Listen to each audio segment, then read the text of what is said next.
Greetings, my friends. In the minds of many of us, the image of a German soldier with a horned helmet has taken root. There are countless theories about the purpose of these strange horns.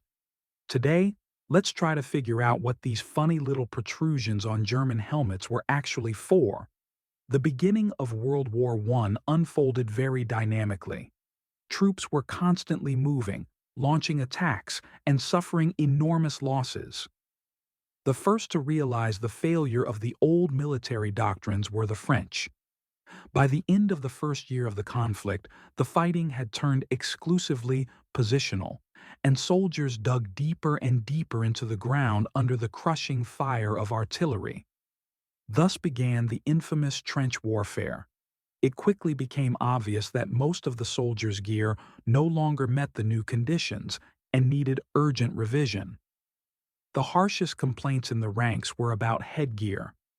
At that time, German soldiers wore leather helmets known as Pickelhaube, while the French and British were equipped with nothing more than cloth caps. In the trenches, where only your head was visible above the parapet, this was completely unacceptable. Engineers from all warring nations quickly corrected this shortcoming by developing new steel helmets. Of course, this type of protective equipment could not save a soldier from a point-blank rifle shot, but it could successfully deflect shell fragments or shrapnel, and with some luck, even cause a stray bullet to ricochet. That's how the Adrian helmet in France and the Brodie helmet in Britain entered service. By the way, we have a separate video about the Brodie helmet on our channel, and you can see the link to it on your screen right now. In 1915, Germany developed its own version of a steel helmet. Its creator was Dr. Friedrich Schwerdt, an employee of the University of Hanover. The first soldiers to receive this new type of equipment were assault troops, sappers, snipers, and sentries. In 1916, mass production of the helmet began under the designation Stahlhelm M16, which simply means steel helmet, Model 1916. The design included small horns with holes on both sides of the helmet. While they provided some ventilation, that was not their main function. The horns were intended to hold an additional protective steel plate. This plate was quite massive, and it was assumed that soldiers would only wear it in the trenches. Tests showed that a 6 mm thickness was sufficient to stop a bullet fired from close range.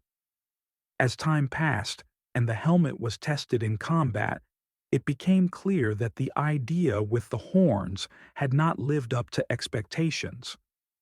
The Stahlhelm M16 performed excellently on its own, protecting soldiers' heads from shrapnel, debris thrown up by shell explosions, and even small-caliber bullets at long distances. A direct rifle hit could not penetrate the extra plate either, but here, anatomy came into play. The human neck simply could not withstand such an impact. For this reason, nobody wore the additional armor plates, yet the helmet's horns remained part of the design and continued to be produced for many years. A curious fact, the Germans' enemies even came up with a popular joke. They said Kaiser's soldiers had been without women for so long that their wives had given them horns, and those horns were already starting to poke through the helmets. Maybe you have another version of what those horns were meant for. I'll be waiting for your opinion in the comments. And if you found this video interesting, don't forget to give it a thumbs up and subscribe to the channel.